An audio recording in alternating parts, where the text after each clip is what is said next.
Polisi hari ini memanggil Kepala Desa Kohot Arsin dan 3 tersangka lainnya untuk diperiksa dalam kasus pemalsuan dokumen SHGB dan SHM di wilayah Pagar Laut Tangerang. Pemeriksaan merupakan pemeriksaan pertama pasca keempatnya ditetapkan sebagai tersangka.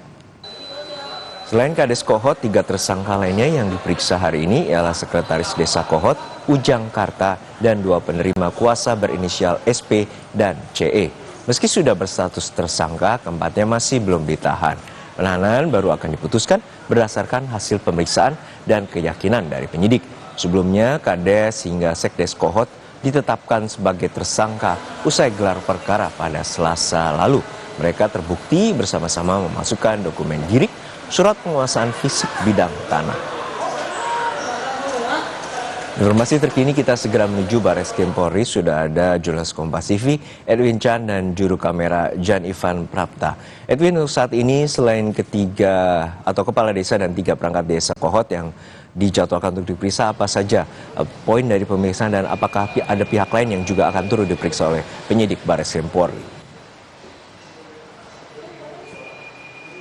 Selamat siang Juno dan juga saudara. Jika ditanya terkait dengan adanya penambahan tersangka yang akan ikut diperiksa pada hari ini, jawabannya masih menunggu konfirmasi dari pihak Ditipidum Barreskrim Polri. Namun dari informasi terakhir yang kami terima dari Dirtipidum, Direktur Tindak Pidana Umum dari Barreskrim Polri, di situ ada Brigjen Pol Johandani Raharjopuro menyatakan memang hari ini akan berfokus pada 4 orang ini saja. Dan apakah akan ada potensi penambahan tersangka?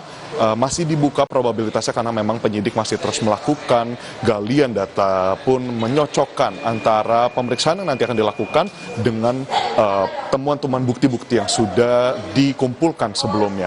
Nah, Juno dan saudara, pada hari ini 4 orang akan diperiksa, yakni di Kades Kohot Arsin, Sekdes Kohot, Ujang Karta, dan 2 penerima kuasa berinisial SP dan CE, yang dimana mereka di dalam dugaannya melakukan pemalsuan data dan juga dokumen yang terkena pasal 263 KUHP tindak pidana pemalsuan surat, 264 KUHP tindak pidana pemalsuan akta autentik, lalu dilanjutkan juga 266 di sini memasukkan data palsu pada akta autentik, jungto pasal 55 sampai 56 melakukan membantu atau ikut melakukan perbuatannya. Nah, penetapan tersangka keempat orang ini ditetapkan setelah gelar perkara seperti yang kita ketahui bersama pada 18 Februari 2025 maksud kami. Nah, ditemukan dokumen girik, surat penguasaan fisik bidang tanah, hingga surat kuasa permohonan sertifikat dari warga, pun ada juga surat untuk pernyataan tidak bersengketa. Nah, lalu ada pula dokumen-dokumen yang mengatasnamakan nama-nama dari memang langsung dari warga Kohot. Nah, ini yang memang menjadi perhatian kita bersama dan juga yang menjadi bukti kuat penetapan tersangka pada keempat orang ini, karena memang ditemukan surat-surat ini dari rentang Desember 2023 hingga November 2024 yang berujung buntutnya ada pada rilis dan juga diresmikannya sertifikat hak milik sebanyak 260 sertifikat atas nama warga Desa Kohot.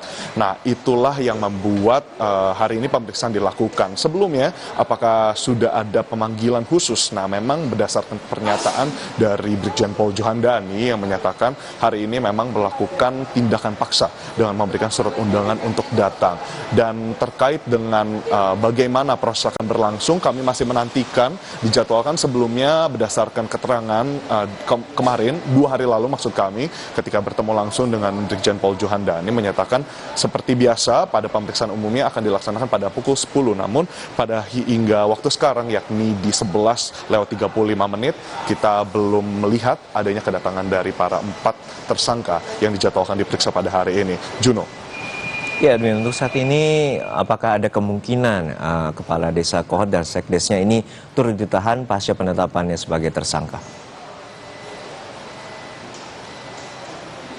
Pasca penetapan sebagai tersangka akan dilakukan pemeriksaan oleh penyidik sebagaimana yang telah saya jelaskan tadi, ada penyelarasan data karena memang dari pernyataan Barreskrim Polri sendiri, saksi pun juga 4 tersangka ini memberikan keterangan yang berbeda-beda dan saling tunjuk-menunjuk. Nah, ini yang memang mengindikasikan potensi yang begitu tinggi mereka ditahan setelah melakukan pemeriksaan, karena ada 3 poin bagaimana yang memampukan mereka untuk menjadi yang ditahan nantinya, yakni adalah potensi melarikan diri, yang dimana sebenarnya sudah diantisipasi, mitigasinya dilakukan oleh pihak Baris Krim Polri berkoordinasi dengan imigrasi untuk melakukan pencekalan terhadap mereka keluar dari wilayah, melakukan mobilisasi seperti itu. Lalu yang kedua adalah menghilangkan barang bukti, sebagaimana yang patut dicurigai, ya, mungkin yang menjadi perhatian bagi kepolisian adalah bagaimana mereka keterangannya belum jelas, masih saling menyalahkan, baik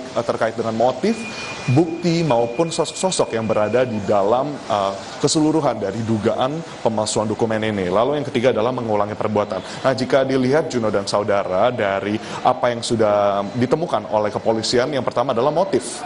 Nah, motif dari keempat tersangka ini memang ditemukan adalah motif ekonomi, yakni untuk meraup keuntungan. Tapi keuntungan ini jumlahnya berapa banyak? Lalu rekening siapa saja yang dipakai, pun siapa saja sumber uang atau apa saja sumber uang ini, itu yang masih akan diperiksa nantinya dan ditanyakan saat pemeriksaan. Berikutnya adalah dalang atau otak kepala di balik perbuatan ini. Siapa yang membantu, pun siapa yang